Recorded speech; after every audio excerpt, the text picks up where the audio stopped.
El 4 de febrero de 1945 se inicia la conferencia de Yalta. La conferencia de Yalta, junto con la conferencia que la siguió poco después, la de Potsdam, fueron las dos conferencias más decisivas para determinar no solo el fin de la Segunda Guerra Mundial, sino el mundo que se iba a estructurar después de terminada la guerra. La conferencia empezó el 4 de febrero en Yalta, en Crimea, en varios palacios existentes allí y acondicionados para ello, y terminó el 11 de febrero. A ella asistieron los llamados tres grandes, es decir, Roosevelt, Churchill y Stalin.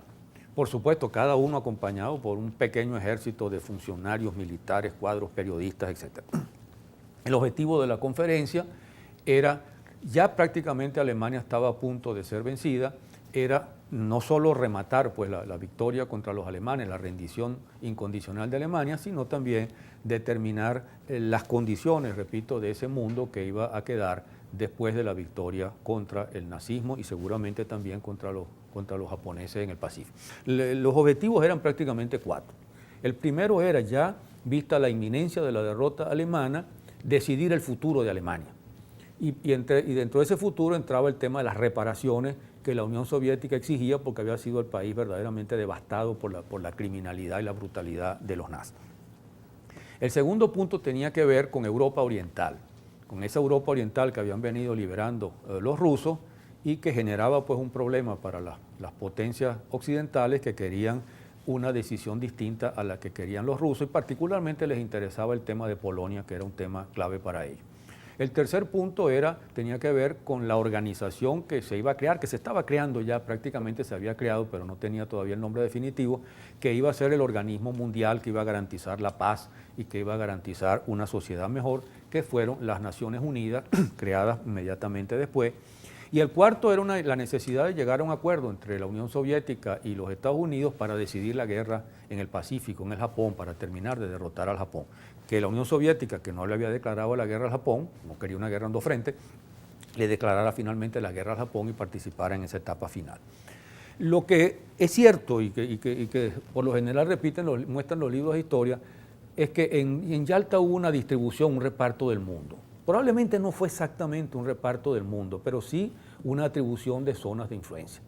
Y evidentemente los principales ganadores de la guerra fueron la Unión Soviética y los Estados Unidos, y de alguna manera trataron de establecer su hegemonía sobre ese nuevo mundo que se estaba estructurando. Y más que todo fue pues ese el tema. Esto puede ser cierto y seguramente lo es, pero hay otras cosas que se han dicho sobre la conferencia que son también manipuladas y falsas dentro de la misma perspectiva de los historiadores ingleses y estadounidenses, que son los que escriben la mayor parte de los libros de historia que nosotros conocemos y que tratan de defender los intereses de sus países por razones claramente ideológicas que no siempre coinciden con la verdad. En realidad, se ha dicho siempre que Stalin fue el ganador de la conferencia y que Churchill y Roosevelt hicieron grandes concesiones a Stalin. Esto no es verdad. A pesar de que Churchill, por supuesto, estaba enfrentado siempre a Stalin en su furibundo anticomunismo y Roosevelt fue mucho más abierto y más tolerante, lo cierto es que el que hizo las más grandes concesiones allí fue precisamente Stalin y los principales vencedores fueron Inglaterra y los Estados Unidos. Y eso se muestra en diversas cosas. Por ejemplo, los países occidentales, Inglaterra y los Estados Unidos, habían liberado parte de Europa occidental. Habían logrado la liberación de Italia y la liberación de Francia. Si no es que la habían logrado del todo, porque los combatientes allí fueron guerrilleros italianos, guerrilleros franceses. Y en Grecia, donde se metieron después, eran guerrilleros griegos.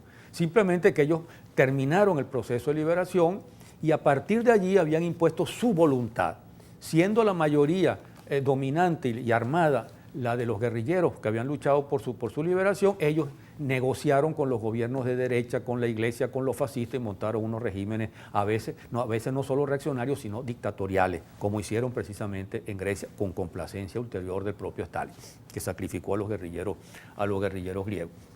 De tal manera que ellos no consultaron para nada a la Unión Soviética, siendo aliados los tres. De tal manera que los soviéticos, que habían liberado toda Europa Oriental y Polonia, y que estaban prácticamente liberando a Alemania, a punto de liberar toda Alemania, no tenían por qué haberle consultado en absoluto a los ingleses y a los estadounidenses y podrían haber establecido allí los regímenes que ellos hubieran querido, como hicieron justamente los anglo-estadounidenses en Italia y en Francia. Y sin embargo Stalin no lo hizo. No lo hizo en parte porque de alguna forma le temía un poco al poder anglo-estadounidense y al hecho que se ha denunciado muchas veces de que se pudieran establecerse pactos al final de la guerra entre ingleses y norteamericanos con los nazis en función del anticomunismo común. Y eso es algo real, a pesar de que algunos lo niegan. Se ha dicho incluso que Stalin frenó los avances hacia Berlín para no asustar demasiado a los aliados.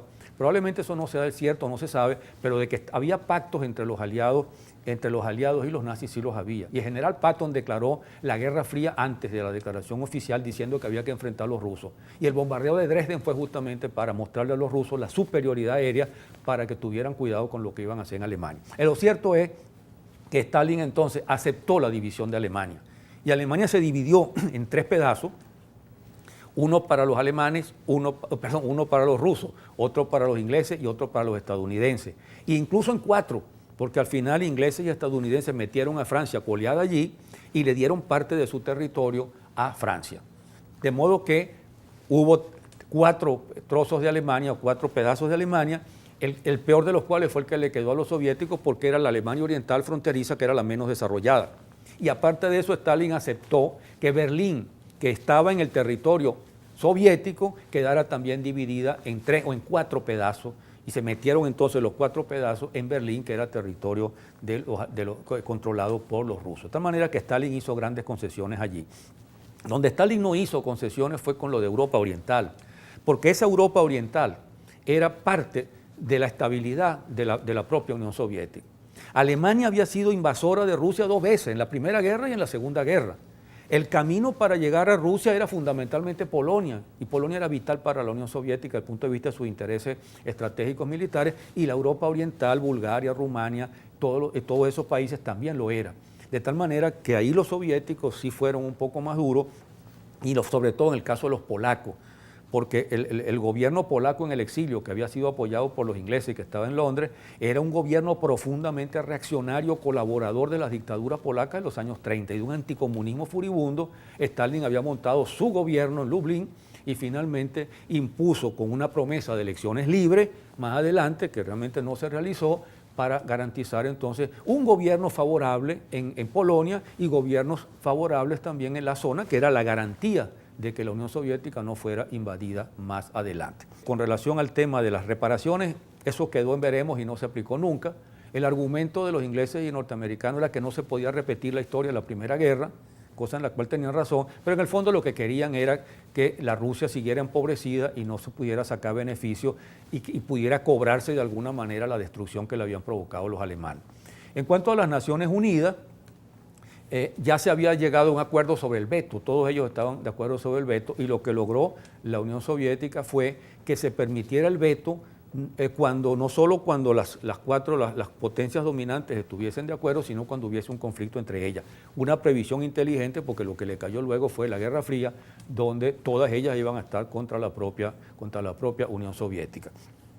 Y perdió otra parte del enfrentamiento, que era que proponía que todas las repúblicas soviéticas formaran parte como repúblicas independientes de las Naciones Unidas, donde dominaban los estadounidenses con todo el control que tenían de América Latina, y eso no fue aceptado. Solamente Ucrania y Bielorrusia pasaron a tener voto en las Naciones Unidas. Y por último, se firmó el acuerdo entre estadounidenses y rusos, para que Rusia declarara 3 meses después de vencida Alemania la guerra al Japón, y Rusia lo hizo en efecto, pero los Estados Unidos tenían otro proyecto y de hecho lo que hicieron fue lanzar las 2 bombas atómicas sobre Hiroshima y Nagasaki justamente para no hacer necesario la presencia rusa, que podría haber significado poder y territorio en esa zona. De tal manera que la conferencia de Yalta no fue exactamente lo que suele decirse, y quien hizo las más grandes concesiones fue Stalin y no precisamente los ingleses y los estadounidenses.